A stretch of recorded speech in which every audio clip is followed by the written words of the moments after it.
नमस्कार, आदाब, सत श्री अकाल प्यारे दोस्तों। स्वागत है आपका आपके अपने चैनल साहित्य ज्ञान महासागर में। इस बार जो थर्ड ग्रेड परीक्षा 2023 है उसके फार्मों को किस प्रकार से फिल करना है हम उसके बारे में आपको जानकारी देंगे। और ख़ास तौर पर जो ये वीडियो बनाई गई है वो स्पेशली एडिशनल फॉर्म के लिए बनाई गई है, क्योंकि जो एडिशनल का फॉर्म है उसको भरने में बहुत सारे मित्रों को परेशानी हो रही थी। तो चलिए दोस्तों, आज हम आपको वीडियो ज़्यादा लंबी ना हो जाए इसके लिए एक पीडीएफ बनाकर उसके माध्यम से आपको बताएंगे कि हमें किस प्रकार से जो फॉर्म है जो वो भरना है।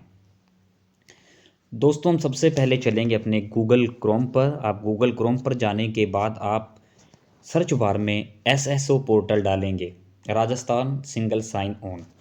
एसएसओ पोर्टल डालने के बाद आपका जो अगला पेज ओपन होगा वो आपके लॉगिन आईडी का होगा। तो सबसे पहले आप लॉगिन वाली जगह पर आप अपना इस जगह पर आप अपना आईडी डालेंगे, जो भी आपकी आईडी है, और उसके बाद आप नीचे अपना पासवर्ड डालने के बाद अपना कैप्चा फिल करेंगे। कैप्चा फिल करने के बाद दोस्तों आपको लॉगिन करना है, और जैसे ही आप लॉगिन करेंगे उसके बाद हमें फिर से नेक्स्ट जो विंडो ओपन होगी वो आपकी एसएसओ आईडी की होगी। यहाँ पर आप देखेंगे कि यहाँ पर एक रिक्वायरमेंट पोर्टल है। रिक्वायरमेंट पोर्टल पर आपको क्लिक करना है, और अगर ये जहाँ पर आपको देखिए अशोक चक्र बन रहा है, अगर ये नहीं मिलता तो इस साइड में जब हम जाएंगे तो ऊपर क्विक सर्च भी है। हम क्विक सर्च पे जाने के बाद दोस्तों रिक्वायरमेंट पोर्टल को ढूंढकर हम उस पर क्लिक करेंगे। जब हम इस पर क्लिक कर लेंगे तो हम नेक्स्ट फिर से जाएंगे अपने अगले जो पॉपअप विंडो होगी। उसके बाद जो हमारी पॉपअप विंडो खुलेगी वो इस प्रकार से 3 रूप में डैशबोर्ड खुलेगा। माई एप्लीकेशन, यहाँ पर आपके पहले भरे हुए सारे फॉर्म होंगे। नोटिफिकेशन में आपको कुछ बताया जाएगा, और जो तीसरा है जो ऑन गोइंग रिक्वायरमेंट, आपको यहाँ पर देखना है। यहाँ पर ध्यान रहे हम एडिशनल का फॉर्म भरने जा रहे हैं, तो इसलिए हमें अपर जो प्राइमरी जो स्कूल है ये वाली लिंक को हमें क्लिक करना है, जहाँ कक्षा 6 से कक्षा 8 तक जो बताई गई है। यहाँ पर अप्लाई नाउ पर हम क्लिक करेंगे।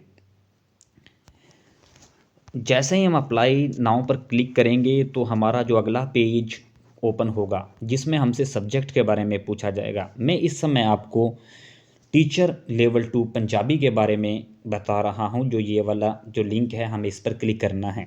ध्यान रहे यहाँ पर पंजाबी की मीनिंग PANJABI लिख रखी है, इससे आपको कोई भी सस्पेंस नहीं रखना है। इसके बाद जब हम पंजाबी पर क्लिक करेंगे टीचर लेवल 2 पर, क्योंकि दोस्तों ध्यान रहे मैं एडिशनल पंजाबी का फॉर्म भर रहा हूँ, और आप अगर किसी भी सब्जेक्ट से एडिशनल हैं तो आप इनमें से आप उस सब्जेक्ट को सेलेक्ट करेंगे। इसके बाद आपका जो पूरा का पूरा परफॉर्मा खुलेगा। सबसे पहले देखिए यहाँ पर हमें लेवल 2 रीट परीक्षार्थियों के लिए है, हमें लेवल 2 डालना है क्योंकि हमें एडिशनल का फॉर्म भरना है।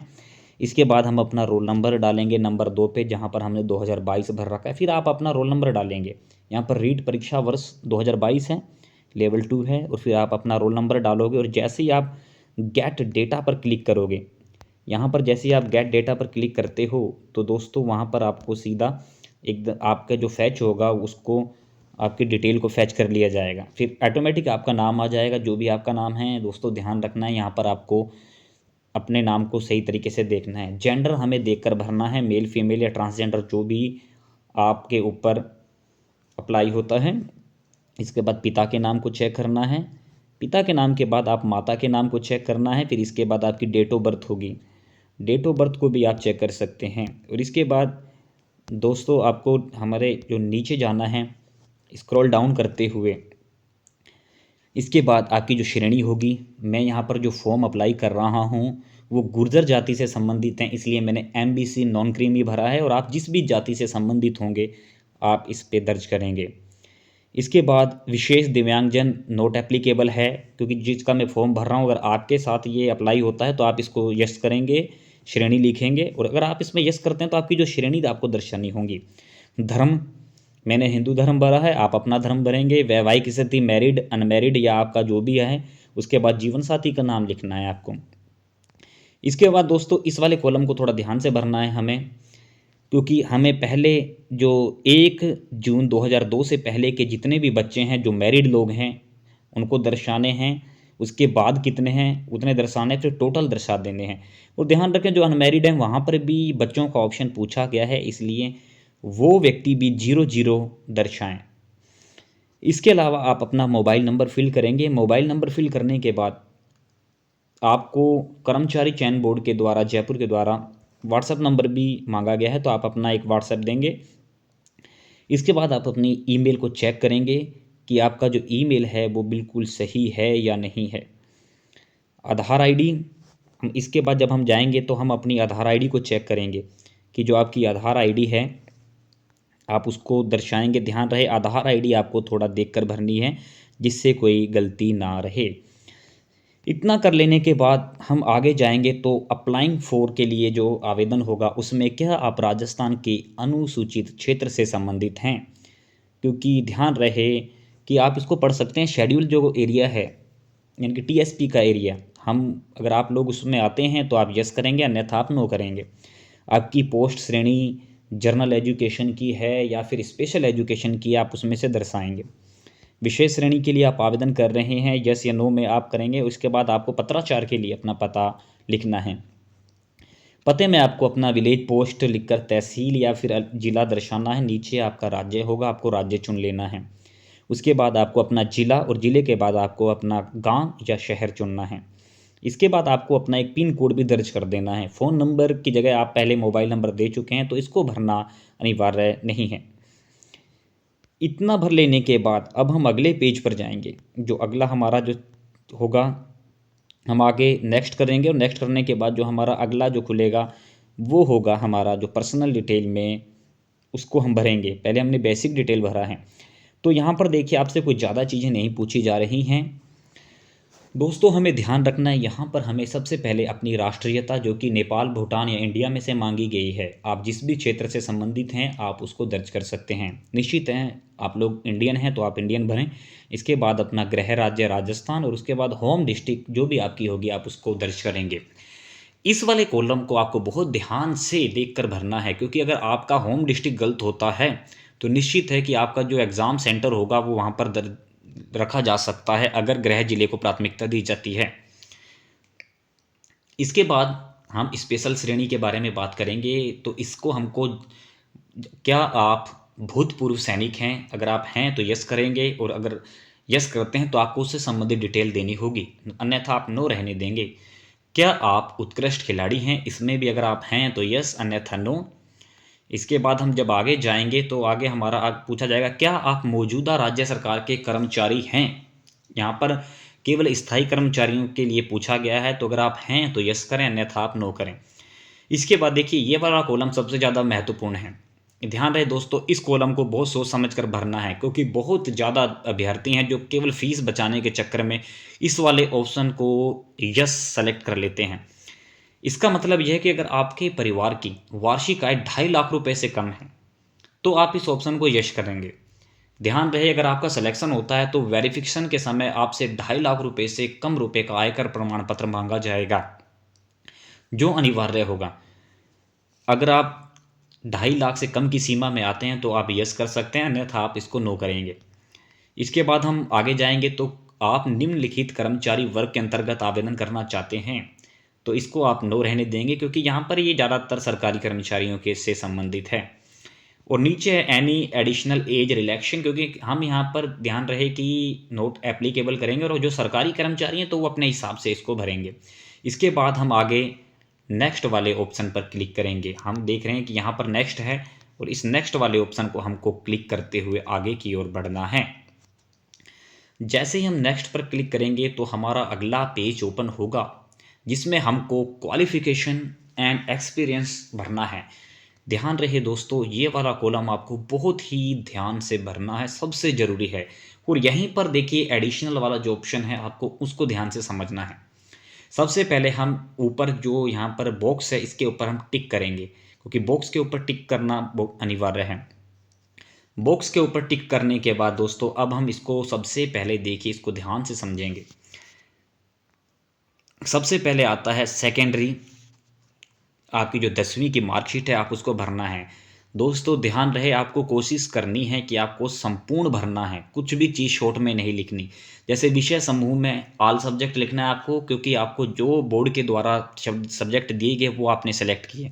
इसके बाद आपके विद्यालय या स्कूल संस्थान के नाम में आपको नाम लिखना है, जैसे उसको पूरा लिखना है, board of secondary education Rajasthan, फिर उसके बाद अजमेर।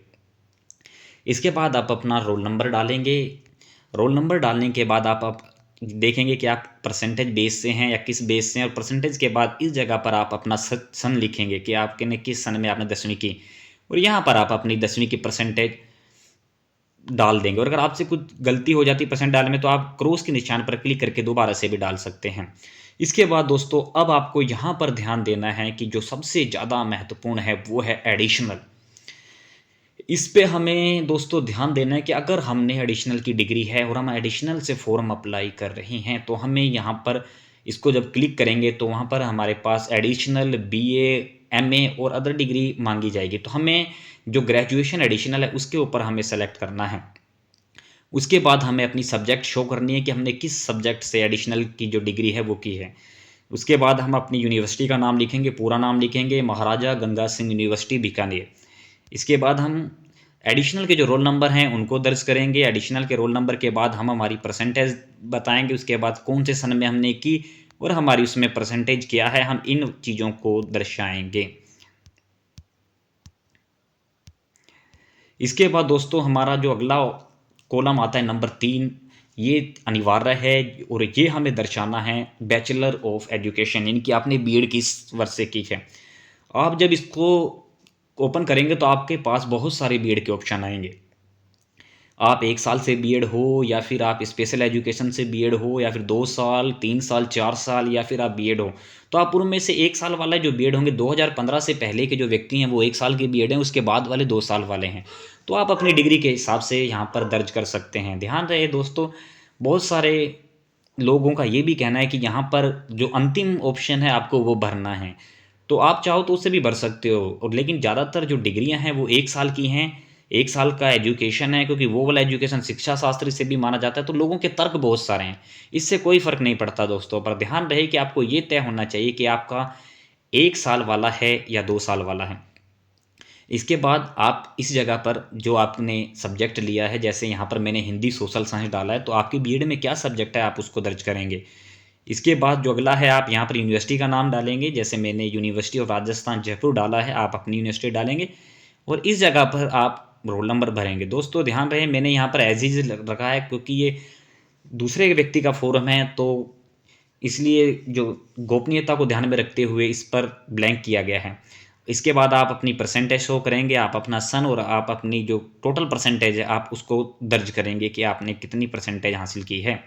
इसके बाद दोस्तों अब आता है नंबर 4। ये वाला टॉपिक बहुत ज़्यादा समस्याओं का कारण है। यहाँ पर है एनी अदर, यानी कि आपके पास कोई भी डिग्री है जो हायर एजुकेशन की है तो आप उसको भर सकते हैं। अब यहाँ पर दोस्तों इसको समझने की ज़रूरत है। ध्यान रहे कि जो ये 3rd ग्रेड का जो फॉर्म है ये बीए के स्तर पर है, इसलिए अगर आपके पास एमए की डिग्री है भी तो आप उसे डाल भी दें तब भी कोई दिक्कत नहीं। लेकिन कोशिश ये करें कि आप आपकी जो रेगुलर बीएड है, जो बीए है सॉरी, जो आपकी रेगुलर बीए है जो जिसमें आपने 3 सब्जेक्ट भरे आप उसको डालें। क्योंकि यहाँ पर कर्मचारी चयन आयोग ने पंजाबी एडिशनल की डिग्री तो मांग ली है, लेकिन उन्होंने दूसरी वाली डिग्री का ऑप्शन नहीं दिया है। इसलिए हम कोशिश ये करें कि यहाँ पर हम अपनी बीए वाली डिग्री ही डालें। जैसे मैंने यहाँ पर बीए इन पॉलिटिकल साइंस, जिसका मैं फॉर्म भर रहा हूँ वो पॉलिटिकल साइंस से है, इसके अलावा हिंदी साहित्य और जियोग्राफी से है, तो मैंने ये तीनों विषय इसमें दर्ज करे हैं। इसका फुल डिटेल दोस्तों आपको हम आगे जो हम फॉर्म चेक करेंगे हम उसमें आपको पूर्ण रूप से दर्शाएंगे। इसके बाद हम अपनी यूनिवर्सिटी का नाम लिखेंगे, जो भी हमारी यूनिवर्सिटी है, सेम उसी तरह से रोल नंबर, कौन सा बेस है, परसेंटेज बेस है तो हम इसको करेंगे, और इसके बाद हमारा सन और उसके बाद हमारी परसेंटेज कितनी बनी है हम उसे दर्शाएंगे। हम एक बार दोस्तों जांच पूरी तरीके से कर लेंगे। ध्यान रहे अगर दोबारा से आपका जो करेक्शन का ऑप्शन आएगा जो वो इस चीज़ का नहीं आएगा, उसमें आप केवल नाम या माइनर चीज़ों को ही आप दर्शा सकते हो। तो इसलिए आपको इन चीज़ों का दोस्तों ध्यान रखना है। अब हम आगे चलेंगे, नेक्स्ट बटन पर क्लिक करने के बाद हम जो अगला ऑप्शन आएगा हम उसके ऊपर चलेंगे। यहाँ पर दोस्तों जो अगला ऑप्शन है वो दर्शाएगा हमें यहाँ पर एक पासपोर्ट साइज फ़ोटो और सिग्नेचर डालने हैं। ध्यान रहे फ़ोटो का साइज़ जो 50 केबी से 100 केबी के बीच में होना चाहिए और जेपीजी या जेपीईजी फॉर्मेट में होना चाहिए। इसके अलावा जो आपका सिग्नेचर है वो 20 केबी से 50 केबी के बीच जेपीईजी और जेपीजी फॉर्मेट में होना चाहिए। और इसके अलावा जो नीचे दोस्तों यहाँ पर आप अपना बॉडी मार्क डालेंगे अगर कोई बॉडी मार्क आपका है तो, अन्यथा आप इसको नो मार्क में लिख सकते हैं। इसके बाद दोस्तों हम फिर से जो हमारा अगला ऑप्शन होगा हम नेक्स्ट को क्लिक करेंगे और नेक्स्ट को क्लिक करने के बाद जो हमारा अगला विंडो पॉपअप होगा वो इस प्रकार से होगा, जिसमें हमसे प्रेफरेंस मांगा गया है। कि प्रेफरेंस का मतलब ध्यान रहे दोस्तों कि जो यहाँ पर जो पंजाबी सब्जेक्ट है और पंजाबी सब्जेक्ट में जो पोस्ट हैं वो श्री गंगानगर एंड हनुमानगढ़ या फिर बीकानेर में भी हैं जो स्पेशल एजुकेशन से संबंधित हैं। लेकिन हमें यहाँ पर सारा का सारा भरना है, सभी भरना है, तो उस हिसाब से आप अपने वर्ग के अनुसार अपनी सीट को देख लें। जैसे यहाँ पर एमबीसी वर्ग से भर रहा हूँ तो इनकी जो ज़्यादा सीटें श्री गंगानगर में हैं, हमने पहले प्रेफरेंस में उसे रखा है, दूसरे में हनुमानगढ़ और तीसरे में बीकानेर, चौथे में हमने इनका जो होम डिस्ट्रिक्ट है अलवर हमने उसको रख लिया है। उसके अलावा पाँचवा छठा जो इनके आसपास के जो हैं आप चाहो तो वो भी भर सकते हो, और अगर आप चाहो तो फिर आपको ये बस इसकी फॉर्मेलिटी पूरी करनी है। आपको 30 के 30 ज़िले हैं जो शो करने हैं, क्योंकि अगर 30 ज़िले शो नहीं करोगे तो आपका फॉर्म आगे नहीं जाएगा। इसके अलावा हमारा ये पूरा फॉर्म हमारा जो भर चुका है और हम नेक्स्ट बटन पर क्लिक करेंगे जांच करने के बाद, फिर हमारे पास देखिए दोस्तों कि फॉर्म का जो प्रीव्यू है वो दिखाई देगा। हमें इसको भी बहुत ही बारीकी से जांच लेना है जिससे कि हमसे कोई गलती ना हो। हम इसको जांचते हुए जाएंगे कि इसमें हमको कहाँ कहाँ मिस्टेक है और उसको हम देखते जाएंगे। संपूर्ण डिटेल को हम बहुत गहराई से जांचेंगे, क्योंकि इसके बाद आपको दोबारा से ऑप्शन नहीं मिलेगा। और ये वो शिक्षा योग्यता विवरण है दोस्तों जिसके बारे में हमने वीडियो के माध्यम में बात की थी। तो यहाँ पर हम देखेंगे, आप यहाँ पर देखेंगे दोस्तों कि देखिए यहाँ पर यूनिवर्सिटी का नाम पूरा है board of secondary education Rajasthan, Maharaja Ganga Singh university of Rajasthan, university of Rajasthan Jaipur. तो आपको इस तरीके से अपनी यूनिवर्सिटियों के नाम दर्ज करने हैं। अब सब्जेक्ट में आप देखेंगे सेकेंडरी में ऑल सब्जेक्ट, ग्रेजुएशन में पंजाबी, और यहाँ पर एक ईयर का जो बैचलर है, जो यहाँ पर बैचलर इन एजुकेशन में है तो हम उसमें हिंदी सोशल साइंस भरा है। अब दोस्तों यहाँ पर देखिए आप, हमने जो यहाँ पर डिग्री भरी है इनको आप ध्यान से देखेंगे। अगर आप एडिशनल्स हैं तो आपको यहाँ पर बीए शो करनी है, और आपको BA in political science, geography and Hindi साहित्य, इस प्रकार से आप इसको भर सकते हैं। अगर आपके पास इसके अलावा कोई सब्जेक्ट है तो आप उसे भी दर्ज कर सकते हैं।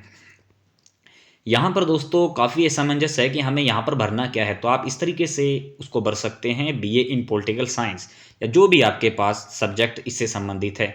उसके बाद आप अपनी यूनिवर्सिटी का नाम लिखेंगे, यूनिवर्सिटी के बाद रोल नंबर, जो ये सारी चीज़ें दोस्तों आप इसको ध्यान से समझ सकते हैं। इतना हो जाने के बाद दोस्तों हम अब पॉपअप को आगे लेके जाएंगे। आगे जाएंगे तो हमें फिर से वही दिखा रखा है जिसको हमको जांच करना है। हम देख रहे हैं पर पहले नंबर पे गंगानगर, दूसरे पे हनुमानगढ़, तीसरे पे बीकानेर और चौथे पे अलवर। इसके बाद बाकी सभी। ध्यान रहे दोस्तों कि यहाँ पर जो सीटें हैं वो केवल 3 जिलों में हैं पंजाबी वर्ग की, लेकिन भरने सभी अनिवार्य हैं। जब हम अपना पूरा जांच कर लेंगे कि हमारा फॉर्म में कोई गलती तो नहीं है, तो इसके बाद हमें अपने फॉर्म में यहाँ पर साइन भी देख लेना है, जो आपके कोने में फाइनल सबमिट के ऊपर साइन होंगे कि वो साइन सही या नहीं है। साइन चेक करने के बाद हम इस बॉक्स को क्लिक करेंगे, और क्लिक करने के बाद जैसे हम क्लिक कर लेंगे, हमने चेक कर लिया, हम फाइनल सबमिट कर देंगे। अगर आपके फॉर्म में कोई गलती है तो आप इस अपडेट बटन पर क्लिक करने के बाद उस फॉर्म में दोबारा से सुधार कर सकते हैं। फाइनल सबमिट करने के बाद आपका जो फॉर्म है, हम अगली उसकी जो पॉपअप देखेंगे। जैसे हम फाइनल सबमिट करते हैं तो उसके बाद हमसे ये एक बार ऑप्शन मांगता है, हमें गहन जांच करना है। अगर कोई इसमें सब कुछ सही है तो हम एक बार फिर से इस चेक बॉक्स को टिक करेंगे और उसके बाद हम फाइनल सबमिट पर निशान लगाएंगे।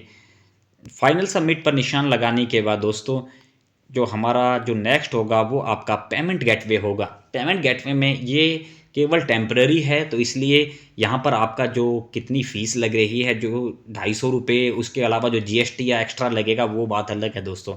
ये है जो यहाँ पर लगी है। ई मित्र से दोस्तों टोकन महंगा भी हो सकता है, क्योंकि ई मित्र में जो 50 रुपये हैं वो उसका चार्ज घटता है, इसलिए ध्यान रहे कि टोकन ई मित्र से महंगा भी हो सकता है। जब हम इसके बारे में, ये 2.5 लाख रुपए से कम है इसलिए इसका जो टोकन है वो 250 रुपये कटा है। अब हम आगे जाएंगे, जब हम इसको भी जांच कर लेंगे तो हम यहाँ पर देखिए दोस्तों, नीचे जैसे हम जाएंगे तो यहाँ पर हमने देखा कि यहाँ पर पे फीस लिख रखा है, हम इसको क्लिक करेंगे। हम जैसे ही पे फीस को क्लिक करेंगे तो हमारे पास अगला पॉपअप ओपन होगा। अगले पॉपअप में जाने के बाद हम देखें, आप किसी भी तरीके से नेट बैंकिंग से आप पेमेंट कर सकते हैं। तो इसके लिए हम नेट बैंकिंग, और अगर आपके पास एटीएम कार्ड हैं तो आप उसको नंबर 2 वाले इस ऑप्शन को चुनेंगे, और अगर आपके पास नेट बैंकिंग है तो आप नंबर 1 वाले ऑप्शन पर रहने देंगे। करने के बाद दोस्तों इस जगह पर आप लोग अपने बैंक का नाम डालेंगे। बैंक का नाम डालने के बाद पे फीस पर आप क्लिक करेंगे। पे फीस पर क्लिक करने के बाद अगला जो पॉपअप होगा वो ओपन हो जाएगा। तो वहाँ पर आपको अपना जो सब कुछ ये शो करने लग जाएगा। यहाँ पर आपने अपना भर दिया है, और आप एक बार फिर से यहाँ पर पे फीस पर क्लिक करेंगे। इसको चेक करने के बाद जैसे ही आप पे फीस पर क्लिक करते हैं, उसके बाद हम आगे फिर से चलेंगे, और आगे चलने के बाद हम दूसरा जो हमारे पास विंडो खुलेगी वो आपके, मैंने इस समय जो पेमेंट है वो नेट बैंकिंग से किया है तो इसलिए ये वाला ऑप्शन आ रहा है। अगर आप अपने एटीएम से करते हैं तो एटीएम के उसमें आपको कार्ड नंबर, उसके जो सन है उसका जो भी नंबर होंगे आपको डालने होंगे। अब यहाँ पर दोस्तों ऊपर अगर आप नेट बैंकिंग से कर रहे हैं तो यहाँ पर आप अपनी आईडी और यहाँ पर अपना पासवर्ड डालने के बाद आप लॉगिन करेंगे।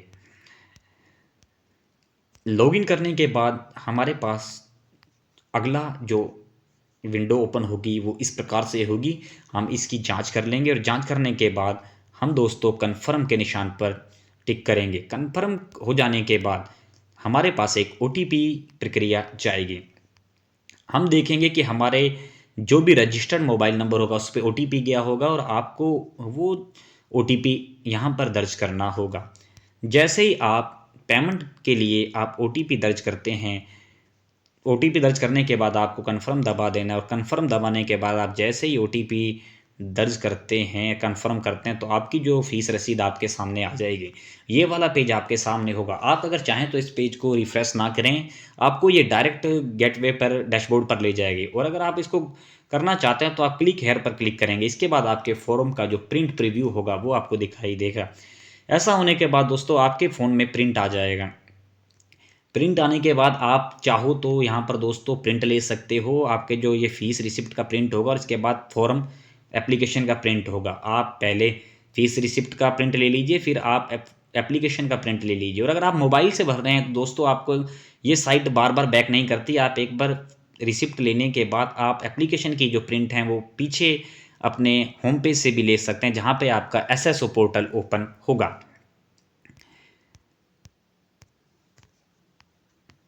तो दोस्तों ये था, हमने जो बीए एडिशनल का फॉर्म जो अप्लाई किया उसके बारे में हमने आपको बता दिया है किस तरीके से आपको फॉर्म अप्लाई करना है। उम्मीद करते हैं दोस्तों आपको वीडियो पसंद आई होगी। आप इस तरीके से अपने फॉर्म को देख सकते हैं। और एक चीज़ और ध्यान रहे दोस्तों कि अगर आपके फॉर्म में कोई गलती हो गई, आपने पहले भर दिया, तो उसमें डरने की कोई ज़रूरत नहीं है। जिस समय आपका चयन होगा, आपका सिलेक्शन होगा, उस समय आपको वेरिफिकेशन के लिए एक मोड होता है, आप उसमें डायरेक्ट आपको बाहर नहीं किया जाएगा। आपको लगभग 5 दिन का समय दिया जाता है जिसमें आप अपने उस रिकॉर्ड से संबंधित दस्तावेज आपको जमा कराने होते हैं। वाहिगुरु जी का खालसा, वाहिगुरु जी की फतेह।